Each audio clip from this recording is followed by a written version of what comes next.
Hola, ahora veremos lo que es la metodología del INUX en la práctica. Cómo vamos a realizar o cómo podemos a través de un método muy sencillo de cómo ponerlo en práctica, ¿vale? Esta metodología. Bueno, vamos aquí. Podemos ver realmente a lo que sería la UX como si fuera una pila, ¿no? Donde tenemos distintos ciclos de creación, de medición y de aprendizaje. Y en cada uno de estos ciclos pues hay distintas técnicas que nos pueden venir muy bien. Entonces tendríamos a los usuarios, luego de definir esas personas y los escenarios, podemos ver sus necesidades, eso extraerlo en funcionalidades y usos, luego las características que tendría nuestra aplicación y luego eso llevarlo a la creación de nuestro producto digital, ¿no? Entonces, donde tendríamos ya a esos sketches, prototipos, wireframes y lo que serían las interfaces de nuestros usuarios y en definitiva nuestro mínimo producto viable.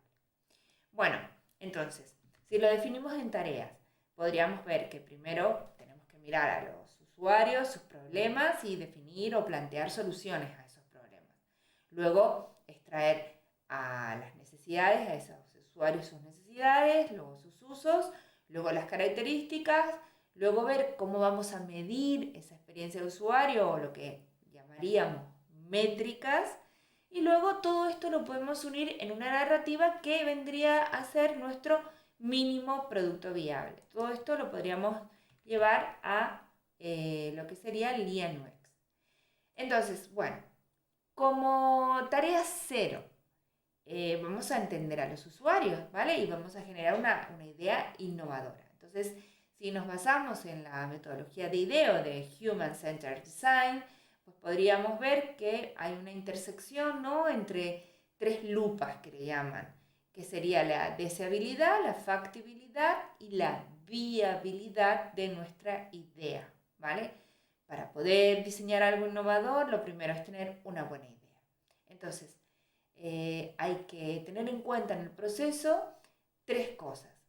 Primero hay que escuchar a los usuarios, luego hay que crear una solución, ¿no?, que solucione esos problemas a los que hemos escuchado, ¿no?, hemos visto y observado a nuestros usuarios, y luego tenemos que entregarle esa solución y evaluar, ¿no?, con ellos.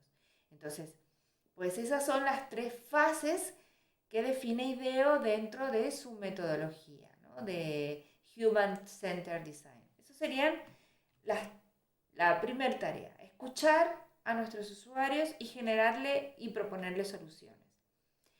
Segundo, o como tarea 1, pues ya podríamos definir a esos usuarios. De una manera muy rápida y a través de esta metodología puesta en práctica que les comento ahora, en un taller de 4 horas lo podemos llegar a hacer, ¿vale?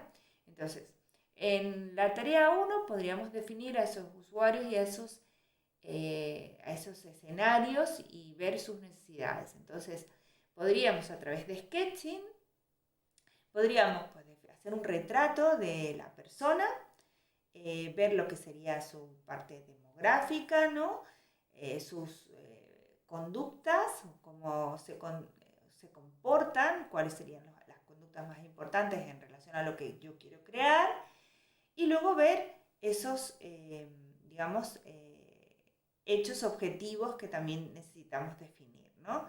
Entonces, si dividimos en una hoja en 4 partes, podríamos definir al retrato, ¿no?, a los hechos, sabemos cómo se llama, qué edad tiene, etcétera, la demografía, la conducta, y luego pasaríamos a ver también esos objetivos y esas necesidades que tienen en referencia a nuestro sistema o producto o servicio digital que queremos definir, ¿no? Entonces, ¿qué necesitan para resolver el problema? ¿Por qué es necesario resolver el problema? Y podríamos hacer una lista con 10 objetivos y necesidades posibles. Entonces, luego hay que refinar. Entonces, pasaríamos de esos 10 objetivos que hemos puesto, pasamos a decir cuáles son los 5 más importantes y los 5 menos importantes, ¿vale? Entonces, bueno, con eso refinamos. Luego en la tarea 2 vamos a ver qué hace nuestro usuario. ¿Cuáles serían esos usos?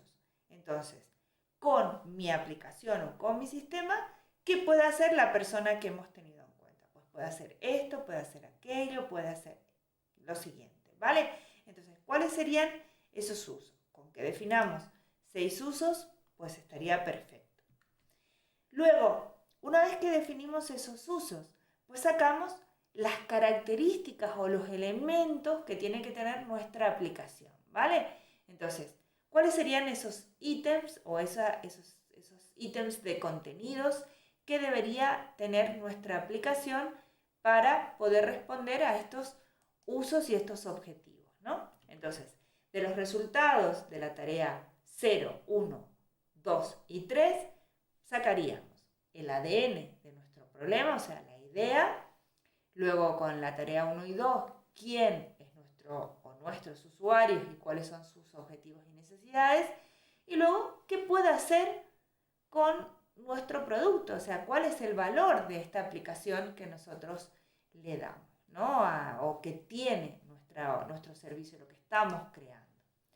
Bien, luego vendría la tarea 4, que es cómo medimos esa experiencia de usuario. Entonces hay que medir qué importa a través del seguimiento que vamos haciendo de esos usos, ¿no? Entonces definimos las métricas.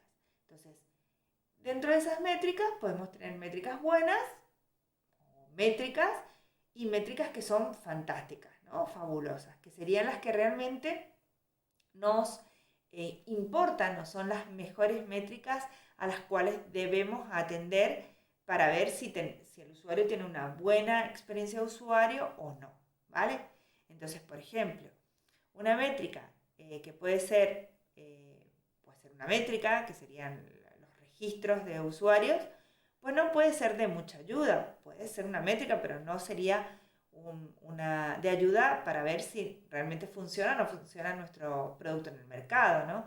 Pero, por ejemplo, el porcentaje de usuarios que intercambian nuestra aplicación, por ejemplo, diariamente y por semana, sí que sería una buena métrica para medir el éxito de nuestra aplicación, ¿vale?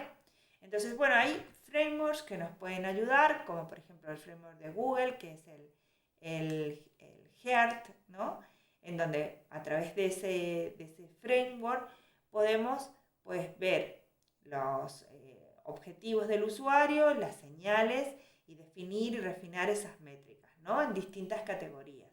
Desde lo que sería la emoción, ¿no? La felicidad que tiene el usuario, el engagement o el enganche que tiene, el grado de adopción, el grado de retención y el grado de éxito con las tareas, que eso estaría relacionado con la usabilidad. Bueno, por ejemplo, podemos ver aquí pues algunas de esas, digamos, de ese framework, pero con algunas realmente aplicaciones de esas métricas que les estoy comentando, ¿no? De felicidad, de engagement, de adopción, de retención y de tarea, ¿no? ¿Qué más? Pues las métricas realmente una vez definidas hay que refinarlas, ¿no? Lo importante, como les comenté antes, no es tener métricas, sino tener buenas métricas y tener las mejores. Entonces, dentro de esta metodología de UX, del Lian UX, las definimos, pero luego las podemos refinar, ¿vale? Entonces, sería muy bueno, pues, ir refinándolas por unidades de tiempo, por objetivos, etc. Y también una vez que tenemos todo esto, lo unimos todo a través de una narrativa. Y esa narrativa nos va a dar lo que es el mínimo producto viable de esa aplicación o ese servicio. Si esto lo trabajamos en un taller, en 4 horas, realizando estas tareas que les estoy comentando, podríamos llegar a tener ese mínimo producto viable teniendo en cuenta esta metodología de Lian UX, ¿vale? Entonces, bueno, todo lo que les estoy comentando en esa narrativa lo podemos llevar a un mapa de experiencia de usuario, que es lo que veremos a continuación.